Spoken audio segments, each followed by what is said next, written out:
पाकिस्तान ने अपना ultimate move चल दिया है। वो पाकिस्तान जिसके पास कल तक खाने तक के पैसे नहीं थे, आज डील साइन कर रहा है सऊदी अरब के साथ। एक ऐसी डील जो कि पूरे वर्ल्ड के पावर डायनामिक्स को चेंज करने की ताकत रखती है। आखिर क्या असर होगा इस डील का इंडिया पे, आओ जानते हैं आज के इस वीडियो में। मैं हूं Himanshu and let's decode Pakistan Saudi military deal.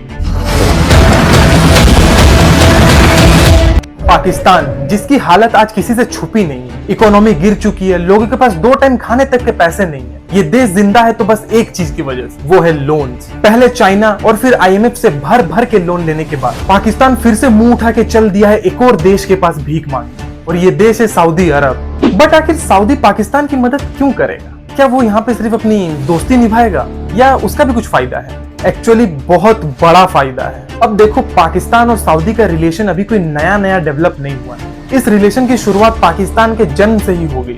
Saudi हमेशा से पाकिस्तान को फाइनेंशियली सपोर्ट करते हुए आया है और बदले में पाकिस्तान उसे अपनी सबसे खतरनाक चीज देता है। आखिर क्या है वो चीज, आइए जानते हैं। पाकिस्तान भले ही जितना भी फकीर या भिखारी क्यों ना हो, उसके पास एक ऐसी चीज है जो बाकी किसी भी अरब कंट्री के पास नहीं है, और वो है एक स्ट्रॉन्ग मिलिट्री।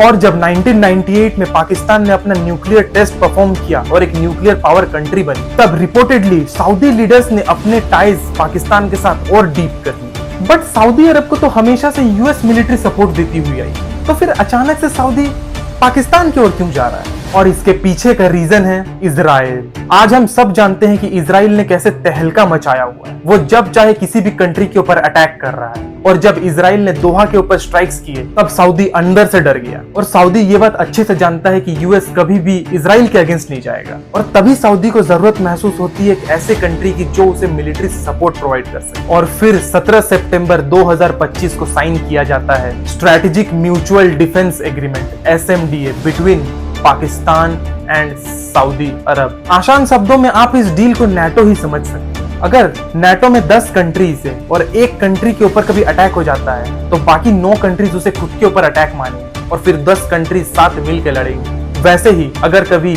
पाकिस्तान और सऊदी अरब के ऊपर अटैक हो जाता है तो दूसरी कंट्री उसे खुद के ऊपर ही अटैक मानेगी और दोनों फिर साथ मिलकर लड़ेंगे। ये डील एक इनविजिबल शील्ड प्रोवाइड करेगी सऊदी अरब को और उसे एक इनडायरेक्ट न्यूक्लियर पावर कंट्री बनाई। वो पाकिस्तान जो कि पैसों के लिए अपना देश बेच सकता है, क्या आप लोगों को नहीं लगता है वो सऊदी को अपने न्यूक्लियर बॉम्ब बेचेगा? जरूर बेचेगा। अब आखिर इस डील से इंडिया को क्या फर्क पड़ने वाला है? क्या इंडिया के ऊपर बहुत बड़ा खतरा आने वाला है? अब देखो, पाकिस्तान को एक ऐसी कंट्री मिल चुकी है जो उसे पैसे देने वाली है, और हम सब जानते हैं कि पाकिस्तान अपने पैसों को मिलिट्री फंडिंग में यूज करता है, और वो मिलिट्री कहां आतंक मचाती है वो तो हम जानते ही हैं। तो खतरा तो बढ़ने वाला है, तो डायरेक्टली या इनडायरेक्टली खतरा तो इंडिया के ऊपर बढ़ने वाला है। बट अच्छी बात यह है कि इंडिया और सऊदी अरब के रिलेशंस काफी स्ट्रॉन्ग है। दोनों कंट्रीज ने आपस में 43 बिलियन US डॉलर्स का ट्रेड किया था FY 23-24 में। तो चांसेस ये है कि अगर फ्यूचर में कभी इंडिया और पाकिस्तान के बीच वॉर हुआ तो सऊदी एक न्यूट्रल स्टैंस रखेगा और इंडिया के अगेंस्ट नहीं जाएगा, क्योंकि अगर वो ऐसा करता है तो इसमें घाटा उसी का है। अब ये खतरा तो फिर भी हमारे देश से बाहर है, बट हमारे देश में भी कुछ ऐसा चल रहा है जिसका जानना अब बहुत जरूरी है।